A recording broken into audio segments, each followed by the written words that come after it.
بسم اللہ الرحمن الرحیم۔ السلام علیکم ورحمۃ اللہ وبرکاتہ۔ جوتے پہن کر نماز جنازہ پڑھنا کیسا ہے؟ اس بارے میں حکم شرعی یہ ہے کہ جوتے پہن کر نماز جنازہ پڑھنے کی 3 صورتیں بنیں گی۔ نمبر 1، اگر جوتے بھی پاک ہوں اور جوتوں کے نیچے والی زمین بھی پاک ہو تو جوتے پہن کر نماز جنازہ پڑھنا جائز ہے، نماز ہو جائے گی۔ نمبر 2، اگر جوتے ناپاک ہوں یا زمین کا وہ حصہ جس پر یہ کھڑا ہے وہ ناپاک ہے تو جوتے پہن کر نماز نہیں ہوگی۔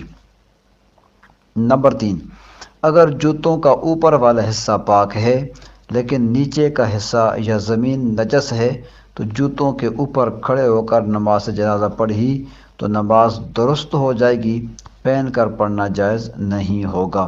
نماز جنازہ میں چوتھی تکبیر نہ کہی اور سلام پھیر دیا تو کیا حکم ہے؟ کیا نماز جنازہ ادا ہو جائے گی یا دوبارہ پڑھنی ہوگی؟ ناظرین، اس بارے میں حکم شرعی یہ ہے کہ نماز جنازہ کی ایک بھی تکبیر چھوڑ دی تو نماز جنازہ ادا نہیں ہوگا، کیونکہ نماز جنازہ میں تکبیرات نماز جنازہ کا رکن ہیں۔ رکن چھوڑنے پر جنازہ ادا نہ ہوا، دوبارہ پڑھنا ہوگا۔ اس میں مفتی امجد علی اعظمی علیہ رحمہ بہار شریعت میں لکھتے ہیں، نماز جنازہ میں 2 رکن ہیں۔ پہلا 4 بار اللہ اکبر کہنا، دوسرا قیام۔ نماز جنازہ میں 3 چیزیں سنت مؤکدہ ہیں۔ پہلی سنت مؤکدہ اللہ عز و جل کی حمد و ثنا، دوسری سنت مبارک نبی کریم صلی اللہ تعالی علیہ وآلہ وسلم پر درود پڑھنا، تیسری سنت مبارک میت کے لیے دعا کرنا۔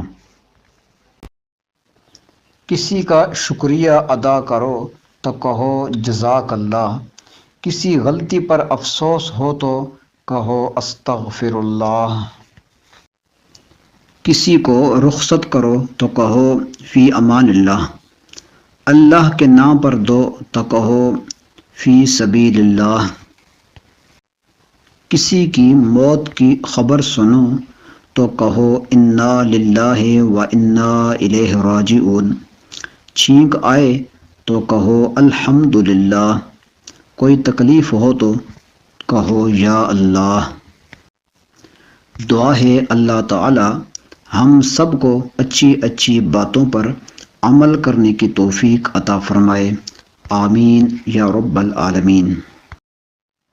کوئی کام شروع کرو تو کہو بسم اللہ الرحمن الرحیم، کچھ کرنے کا ارادہ کرو تو کہو انشاءاللہ، کسی کو رخصت کرو تو کہو فی امان اللہ، اللہ کے نام پر دو تو کہو فی سبیل اللہ، کسی کی موت کی خبر سنو تو کہو انا للہ و انا الیہ راجعون، چھینک آئے تو کہو الحمدللہ، کوئی تکلیف ہو تو کہو یا اللہ۔ نابالغ کا انتقال والدین کی بخشش کا سبب۔ چھوٹا نابالغ بچہ فوت ہو جائے تو روایات کے مطابق یہ بچہ والدین کی شفاعت کا سبب بنتا ہے، لہٰذا نابالغ اولاد کے انتقال پر رونے دھونے اور واویلا کرنے کی بجائے صبر و شکر سے کام لینا چاہیے کہ ایسے شخص کے لیے جنت کی بشارت دی گئی ہے۔ چنانچہ بخاری شریف کی حدیث مبارکہ ہے، حضرت انس بن مالک رضی اللہ تعالی عنہ نے بیان کیا کہ رسول اللہ صلی اللہ تعالی علیہ وآلہ وسلم نے فرمایا کہ جس مسلمان کے بھی 3 نابالغ بچے فوت ہو جائیں یعنی مر جائیں تو اللہ تعالیٰ اپنے فضل و رحمت سے جو ان بچوں پر کرے گا ان کو بہشت میں لے جائے گا۔ ایک اور روایت میں ہے کہ رسول اللہ صلی اللہ تعالیٰ علیہ وآلہ وسلم نے ارشاد فرمایا، جس شخص کے 3 بچے بالغ ہونے سے پہلے انتقال کر جائے وہ اس کے لیے جہنم کی راہ میں مضبوط ترین رکاوٹ ہوں گے۔ حضرت سیدنا ابو ذر رضی اللہ تعالی عنہ نے عرض کی، میرے 2 بچے آگے پہنچ چکے ہیں، یعنی وفات پا چکے ہیں۔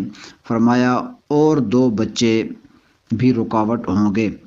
حضرت ابی بن کعب رضی اللہ تعالی عنہ نے عرض کی، میں اپنا 1 بچہ آگے بھیج چکا ہوں، یعنی میرا 1 بچہ فوت ہو چکا ہے۔ فرمایا اور 1 بچہ بھی شفاعت کرے گا۔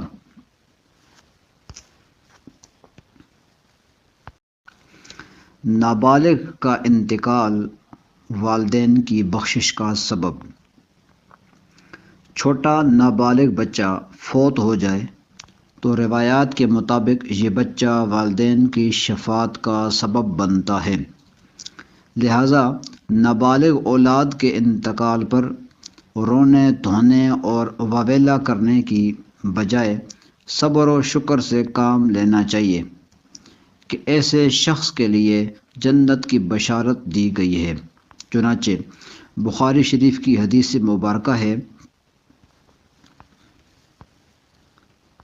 حضرت انس بن مالک رضی اللہ تعالی عنہ نے بیان کیا کہ رسول اللہ صلی اللہ تعالی علیہ وآلہ وسلم نے فرمایا کہ جس مسلمان کے بھی 3 نابالغ بچے فوت ہو جائیں یعنی مر جائیں تو اللہ تعالیٰ اپنے فضل و رحمت سے جو ان بچوں پر کرے گا ان کو بہشت میں لے جائے گا۔ ایک اور روایت میں ہے کہ رسول اللہ صلی اللہ تعالیٰ علیہ وآلہ وسلم نے ارشاد فرمایا، جس شخص کے 3 بچے بالغ ہونے سے پہلے انتقال کر جائے وہ اس کے لیے جہنم کی راہ میں مضبوط ترین رکاوٹ ہوں گے۔ حضرت سیدنا ابو ذر رضی اللہ تعالی عنہ نے عرض کی، میرے 2 بچے آگے پہنچ چکے ہیں، یعنی وفات پا چکے ہیں۔ فرمایا اور 2 بچے بھی رکاوٹ ہوں گے۔ حضرت ابی بن کعب رضی اللہ تعالی عنہ نے عرض کی، میں اپنا 1 بچہ آگے بھیج چکا ہوں، یعنی میرا 1 بچہ فوت ہو چکا ہے۔ فرمایا اور 1 بچہ بھی شفاعت کرے گا۔